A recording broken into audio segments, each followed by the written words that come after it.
Hello दोस्तों, चलिए आज चलते हैं द्विघात समीकरण के बारे में चर्चा करने।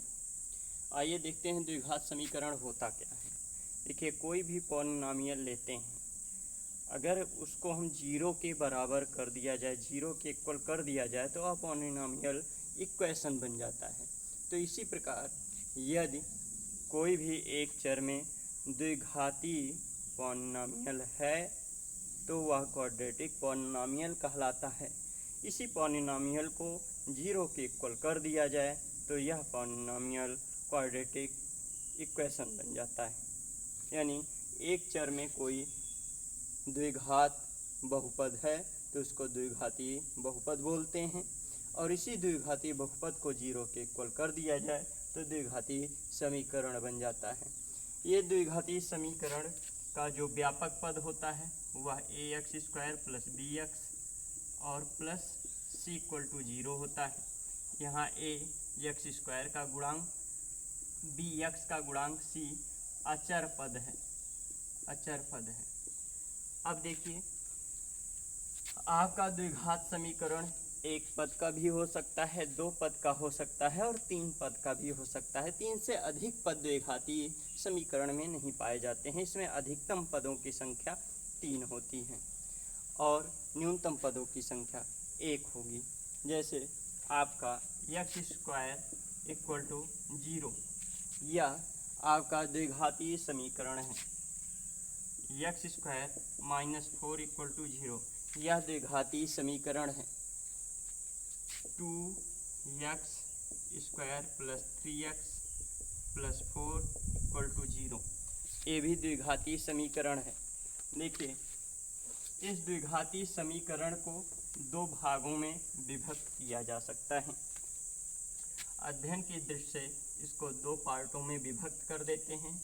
एक होगा शुद्ध द्विघात समीकरण, शुद्ध द्विघात समीकरण। दूसरा आपका मिश्र द्विघात समीकरण, मिश्र द्विघात समीकरण।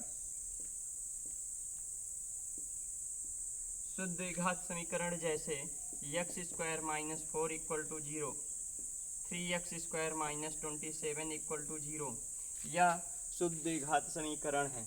मिश्र द्विघात समीकरण क्या होगा? मिश्र द्विघात समीकरण जैसे x² plus x plus 1 equal to 0, यह मिश्र द्विघात समीकरण है। इसको हल करने की तीन विधियां हैं। पहली विधि गुणनखंड विधि, पहली विधि गुणनखंड विधि है, इसमें गुणनखंड करके इनका सॉल्व किया जाता है। दूसरी आपकी पूर्ण वर्ग विधि है, इसमें पूर्ण वर्ग बनाकर इसको हल किया जा सकता है। और तीसरी विधि सूत्र विधि है। सूत्र विधि में श्रीधराचार्य के सूत्रों का प्रयोग करके इस द्विघात समीकरण को हल करते हैं। अब आइए देखते हैं इन पर आगे क्वेश्चन। इसमें देखिए, हम कक्षा 10 के NCERT के समस्त क्वेश्चनों का अध्ययन करेंगे। NCERT का पहली प्रश्नावली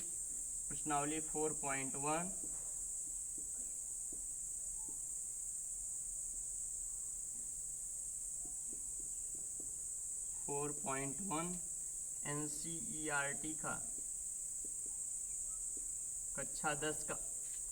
अब इसमें देखिए, इसका पहला क्वेश्चन क्या कह रहा है? पहला क्वेश्चन कह रहा है, जांचिए क्या निम्न समीकरण द्विघात बहुपद है या नहीं है। तो देखिए, इसमें हम कैसे पहचानेंगे द्विघात समीकरण है या नहीं है। तो देखिए, द्विघात समीकरण पहचानने के लिए कोई भी समीकरण दिया गया हो तो यदि उसकी अधिकतम घात 2 है, अधिकतम घात 2 है या दो घाती कोई समीकरण दिया गया है तो वही द्विघात समीकरण होगा। यदि एक घात होगा तो उसको हम एक चर रैखिक समीकरण कहेंगे। यदि 3 घात है तो तृतीय घात समीकरण कहेंगे। द्विघात है तो द्विघात समीकरण कहेंगे। तो ऐसे ही हम समीकरणों को उसमें चूज करेंगे, देखेंगे, चेक करेंगे कि कौन से समीकरणों की केवल 2 घात प्राप्त होती है, कौन सा समीकरण द्विघात के रूप में प्राप्त होता है, वही द्विघातीय समीकरण कहलाएगा। जैसे चलते हैं, इसका पहला क्वेश्चन देखते हैं। पहला क्वेश्चन क्या कह रहा है, x+1 का whole square equal to 2x-3। अब इसको देखिए सॉल्व करते हैं। ये इसका a+b के होल वर्ग पर विस्तार करा दें। a+b का होल वर्ग आप लोग जानते हैं ना, a+b का होल वर्ग, a+b का होल वर्ग क्या होता है, a² + b² + 2ab, यही होता है ना। इसी पर इसका विस्तार करा दें तो कितना हो जाएगा, x² + 1 + 2x equal to 2x-3। अब देखिए ये दोनों समान पद हैं, कैंसिल हो जाएंगे। बराबर के दोनों तरफ समान पद कैंसिल हो जाते हैं, क्योंकि इनको पक्षांतर करेंगे तो घटकर 0 हो जाएगा। तो ये बचा कितना, x² प्लस इसको इधर पक्षांतर करा लें तो 4 इक्वल टू 0। यह द्विघात के रूप में समीकरण प्राप्त हुआ है, तो यह एक द्विघाती समीकरण है। आइए इसका दूसरा क्वेश्चन देखते हैं। दूसरा क्वेश्चन क्या कह रहा है आपका, x² - 2x equal to -2 3 - x, यह दिया गया है। तो यहाँ पर अगर इसको सॉल्व करते हैं तो x² - 2x इक्वल टू कितना हो जाएगा, -6। इसका इसमें गुणा करा देंगे तो +2x हो जाएगा। अब इसको पक्षांतर करा लें, इसको पक्षांतर कराएंगे तो x² - 4x + 6 इक्वल टू 0, यह प्राप्त हुआ। यह एक द्विघात का समीकरण है, इसलिए ये द्विघाती समीकरण होगा। आइए आगे बढ़ते हैं इसी क्रम में, और इसका अगला क्वेश्चन नंबर 3 देखते हैं। पहले का क्वेश्चन नंबर 3 पार्ट क्या होगा, क्वेश्चन इसका 3 पार्ट देखिए क्या दिया गया है, x - 2 × x + 1 equal to x - 1 x + 3। अब यहाँ पर देखिए तीसरा क्वेश्चन, इसको हल करें तो कितना हो जाएगा, x², ठीक है। फिर आगे इसका इसमें गुणा कराएंगे तो +x और -2x - 2 इक्वल टू कितना, x², फिर +3x -x और -3। ये x² तो दोनों कैंसिल हो जाएंगे, और इसको हल कर लिया जाए तो यहाँ पर कितना हो जाएगा, 2x - 3, यहाँ पर कितना हो जाएगा, -x - 2। अब इसको आगे सॉल्व कर लिया जाए, इसको पक्षांतर कर दें उधर, 3x, इसको पक्षांतर करेंगे तो घट जाएगा, -1 इक्वल टू 0। इसमें देखिए इस समीकरण में द्विघात नहीं प्राप्त हुआ, तो यह द्विघाती समीकरण नहीं होगा। कौन सा समीकरण है, यह रैखिक समीकरण है, एक घात वाला समीकरण है, द्विघात समीकरण यह नहीं होगा। इसी क्रम में इसी प्रकार से हम चलते हैं, आगे क्वेश्चनों को चेक कर लें, और चेक करके ज्ञात किया जा सकता है ये कौन सा या किस प्रकार का समीकरण है।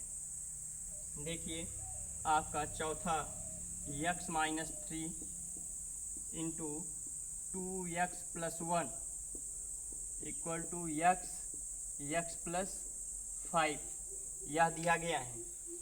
इसको सॉल्व करते हैं तो देखिए यहाँ पर इसका मल्टीप्लाई कराएंगे तो कितना हो जाएगा, 2x², यहाँ पर इसका x², इसको पक्षांतर कराएंगे तो इधर आके घटेगा ना, x² एक बचा रहेगा, यानी जो भी समीकरण ये सॉल्व करेंगे इसके अंत तक x² हमारा बचा रहेगा, यानी यह x² के रूप में ही समीकरण प्राप्त होगा। तो यह एक प्रकार का द्विघात समीकरण होगा। आइए पांचवा इसी प्रकार चेक करते हैं। पांचवा क्वेश्चन क्या है, 2x - 1 x - 3 equal to x + 5 और x माइनस 1 यह दिया गया है। इसमें देखिए आपका क्या होगा, इसका मल्टीप्लाई कराएंगे 2x², इसका मल्टीप्लाई कराएंगे x²। देखिए बराबर के दोनों तरफ हैं ये, इनको पक्षांतर करेंगे तो इसमें भी x² का एक पद बचेगा। यह भी एक द्विघात समीकरण होगा क्योंकि x² के रूप में यह प्राप्त हो रहा है। अगला क्वेश्चन चलें, इसी प्रकार चेक कर लें। छठा क्वेश्चन देखते हैं। छठा क्वेश्चन क्या कह रहा है? छठा क्वेश्चन कह रहा है x² + 3x + 1 = x - 2 का होल स्क्वायर। अब देखिए यहाँ पर x² है आपका, और इसको जब सॉल्व करेंगे a - b के होल वर्ग पर विस्तार करेंगे तो यहाँ पर भी x² मिल जाएगा। दोनों तरफ x² के पद कैंसिल हो जाएंगे, x² के पद कैंसिल हो जाएंगे तो x² का कोई भी पद नहीं बचेगा, तो यह एक प्रकार द्विघात समीकरण नहीं होगा। अगला चलिए चेक करते हैं क्वेश्चन नंबर 7 क्या कह रहा है? x + 2 का होल क्यूब = 2x x² - 1। इसका विस्तार करेंगे तो यहाँ पर x³ प्राप्त होगा, इसका मल्टीप्लाई कराएंगे 2x³ प्राप्त होगा। तो यहाँ पर देखिए अगर इसको पक्षांतर करेंगे तो x³ का एक पद बचेगा, यानी जो भी समीकरण प्राप्त होगा वो तृतीय घात का समीकरण प्राप्त होगा। तो यह तृतीय घात का समीकरण है, ना कि द्विघात समीकरण। तो यह द्विघात समीकरण नहीं होगा। अगला एग्जाम्पल देखते हैं। इसी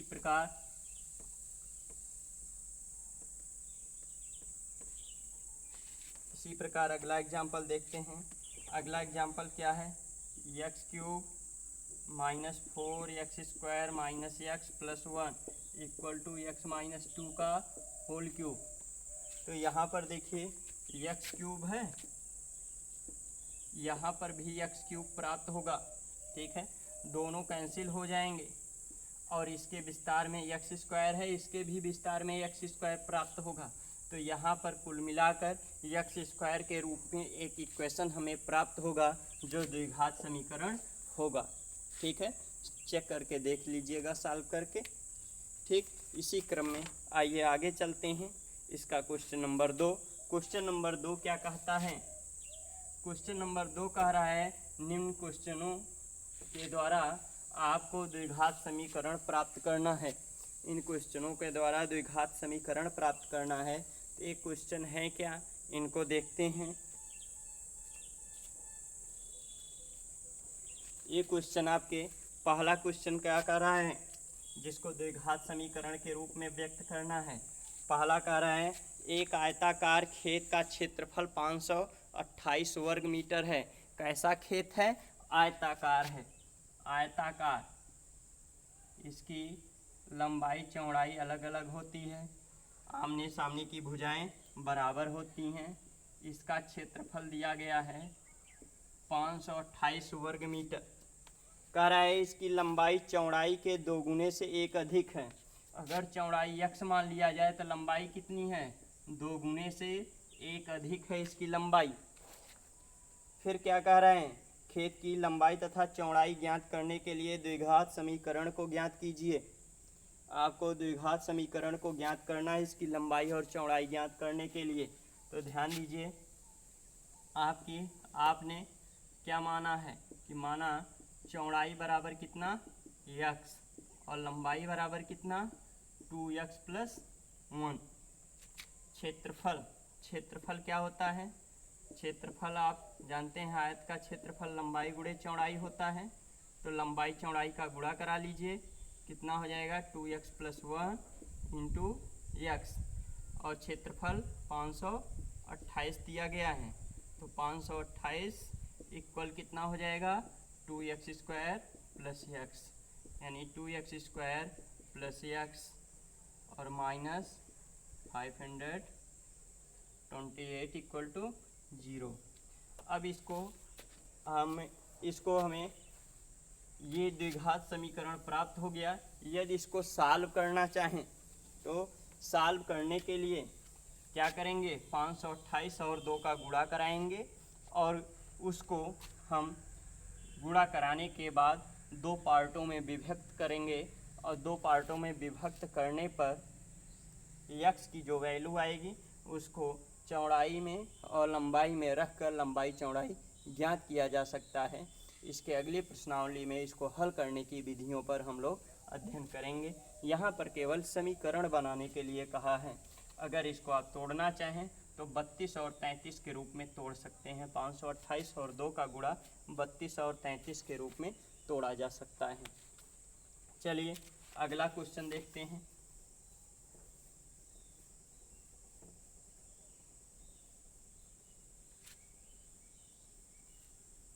अगला क्वेश्चन नंबर 2। क्वेश्चन नंबर 2 क्या कह रहा है? क्वेश्चन नंबर 2 क्या कह रहा है? क्वेश्चन नंबर 2 आपका कह रहा है कि 2 क्रमागत धनात्मक पूर्णांकों का गुणनफल 306 है। 2 क्रमागत धनात्मक पूर्णांकों का गुणनफल 306 है। हमको पूर्णांक ज्ञात करना है। पूर्णांक ज्ञात करने के लिए द्विघात समीकरण बनाना है। तो क्रमागत के लिए क्या मानते हैं? क्रमागत पूर्णांक के लिए कौन कौन सी संख्याएं होंगी? यक्स होगा, यक्स प्लस 1 होगा। अब क्वेश्चन क्या कह रहा है? इनका गुणनफल 306 है।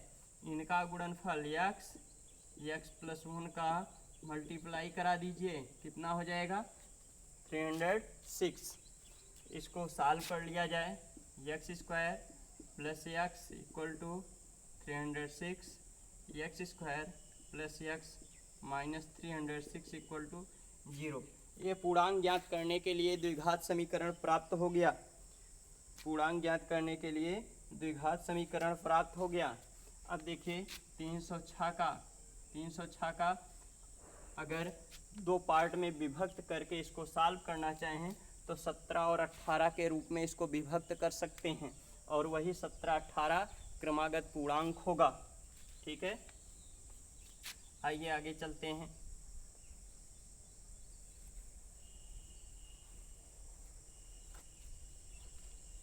क्वेश्चन नंबर 3 देखते हैं। क्वेश्चन नंबर 3 क्या कह रहा है? ध्रुव की माँ उससे 26 वर्ष बड़ी है। ध्रुव की माँ उससे 26 वर्ष बड़ी है। अब उनकी आयु का गुणनफल अब से 3 वर्ष पश्चात 360 हो जाएगा। ध्रुव की वर्तमान आयु से ज्ञात कीजिए। तो ध्यान दीजिए, ध्रुव की माँ उससे 26 वर्ष बड़ी है तो ध्रुव की आयु क्या मानेंगे? ध्रुव की आयु यक्स होगी तो माँ की आयु कितनी होगी? माँ 26 वर्ष बड़ी है तो यक्स में 26 बढ़ा दीजिए। अब कह रहा है 3 वर्ष बाद। 3 वर्ष बाद कितना हो जाएगा? 3 वर्ष बाद इनका उम्र कितना होगा? ध्रुव का x प्लस 3 हो जाएगा और माँ का कितना हो जाएगा? x प्लस 26 प्लस 3 यानी x प्लस 29 हो जाएगा 3 वर्ष बाद में। और 3 वर्ष बाद का गुणनफल 360 दिया गया है। 3 वर्ष बाद का गुणनफल यानी x plus 3 into x plus 29 equal to यह दिया गया है। अब इसका गुणा करा लीजिए, कितना? X square plus 3x plus 29x plus 87 equal to 360 कितना हो जाएगा? X square plus 32x plus 87 minus 360 equal to 0। X square plus 32x minus इसका अंतर ले लिया जाए। इसका अंतर कितना हो जाएगा? 273 273 इक्वल टू 0। अब इसको सॉल्व करके यदि इनकी आयु ज्ञात करनी हो तो 273 का फैक्टर करा लें, 273 का गुणनखंड करा लें तो 39 और 7 के रूप में टूटेगा। ये 39 और 7 के रूप में। तो यक्स स्क्वायर, देखिए इसका हल भी कर दे रहे हैं। X square plus 39x minus 7x minus 273 equal to 0। इन दोनों में x का मान तो x प्लस 39 माइनस 7 कॉमन, तो x plus 39 equal to 0, x plus 39 और x माइनस 7 इक्वल टू 0। तो यहाँ से x के दो मान निकलेंगे। एक मान देखिए आपका x प्लस 39 इक्वल टू 0 करेंगे तो x इक्वल टू माइनस 39, ये निगेटिव वैल्यू आई है, आयु आपकी निगेटिव नहीं होती है। x माइनस 7 इक्वल टू 0, तो x इक्वल टू 7, यानी ध्रुव की आयु कितनी होगी? 7 वर्ष होगी। ध्रुव की आयु 7 वर्ष होगी और माँ की इससे 26 वर्ष बड़ी होगी। तो 26 में 7 जोड़ लिया जाएगा, कितना हो जाएगा आपका? 33 वर्ष। 33 वर्ष, ठीक है। तो ध्रुव 7 वर्ष का होगा तो माँ 33 वर्ष की होगी। चलिए अगला क्वेश्चन देखते हैं। Question number 4।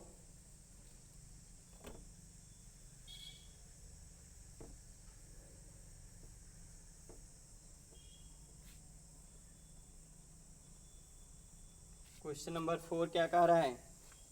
एक रेलगाड़ी 480 किलोमीटर की दूरी समान चाल से तय करती है। यदि इसकी चाल 8 किलोमीटर प्रति घंटा कम होती तो वह उसी दूरी को तय करने में 3 घंटे ज़्यादा समय लेती। तो हमें रेलगाड़ी की चाल ज्ञात करनी है। तो ध्यान दीजिए, इसकी रेलगाड़ी की चाल मान लीजिए, माना जो गाड़ी की चाल है, गाड़ी की चाल वो x किलोमीटर प्रति घंटा है। आप जानते हैं समय बराबर क्या होता है? दूरी बटे चाल, दूरी बटे चाल होता है। तो ध्यान दीजिए, जब चाल हमारी अधिक होगी तो कम समय लगता है। किसी स्थान पर हम जाएं तो अब अगर अपनी स्पीड बढ़ा दें तो समय कम लगता है, अपनी स्पीड कम कर दें तो समय ज़्यादा लगता है। ये आप दैनिक जीवन में भी अनुभव किए होंगे। तो उसी प्रकार गाड़ी की यहाँ पर जब चाल कम कर दी जाएगी तो निश्चित ही समय ज़्यादा लगेंगे। तो कितनी चाल कम की जा रही है? 8 किलोमीटर प्रति घंटे की चाल कम की जा रही है, तो 3 घंटे का समय ज़्यादा लग रहा है। तो ध्यान दीजिए, पहला समय क्या था? 480 किलोमीटर x किलोमीटर प्रति घंटे की चाल से तय की, तो 480 बटे x घंटे का समय लगा। तो दूसरा कितना लगेगा? 480 दूरी x माइनस 8 किलोमीटर प्रति घंटा की चाल से तय की, तो ये 3 घंटा ज़्यादा समय है। 3 घंटा ज़्यादा है तो इसमें 3 ऐड कर दिया जाए तो दोनों इक्वल हो जाएंगे। अब इसको सॉल्व करके द्विघात समीकरण प्राप्त कर लिया जाए। कितना हो जाएगा? 480 plus 3x upon x equal to कितना? अब इनका क्रॉस मल्टीप्लाई करा लिया जाए। क्रॉस कितना? 480 x, फिर x का इसमें गुणा करा दें प्लस 3x की घात 2, 8 का इसमें गुणा कराएं माइनस 0, 8 अठाई 64 के 4, 8 चौक 32, 32 छः 38, और इधर कितना हो जाएगा? 480 x हो जाएगा। ठीक है, सॉरी एक देखिए, इसका इसमें मल्टीप्लाई यहाँ पर भी कराएंगे। 8 यहाँ 24x माइनस 24x हो जाएगा बराबर 480 x। ये दोनों तो कैंसिल हो गए, बचा कितना?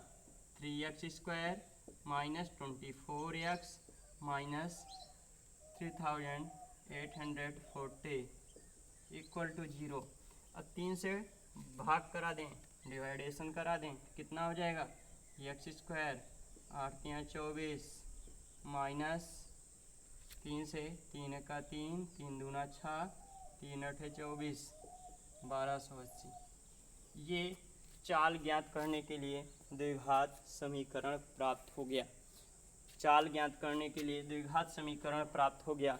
अब मान लीजिए इसको हल करना है, इसको हल करना है तो 1280 को दो भागों में, दो पार्ट में विभक्त करेंगे, दो पार्ट में विभक्त करेंगे। यह आपका 40 और 32 के रूप में विभक्त हो जाएगा। तो x square minus 40x plus 32x minus 1280 बराबर 0। x कामन कर लें तो x माइनस 40 हो जाएगा, प्लस 32 कामन कर लें तो x माइनस 40 बराबर 0। क्या मिला? x माइनस 40 मिला और x प्लस 32 मिला 0। तो x माइनस 40 बराबर 0, तो x बराबर 40, यानी उस रेलगाड़ी की चाल कितनी थी? 40 किलोमीटर प्रति घंटा थी। दूसरा x प्लस 32 बराबर 0, तो x बराबर माइनस 32। चाल हमेशा धनात्मक होता है तो इसलिए यह अग्राह्य माना जाएगा। ये माइनस 32 अग्राह्य होगा। इसी प्रकार से आपकी पहली प्रश्नावली 4.1 समाप्त होगी।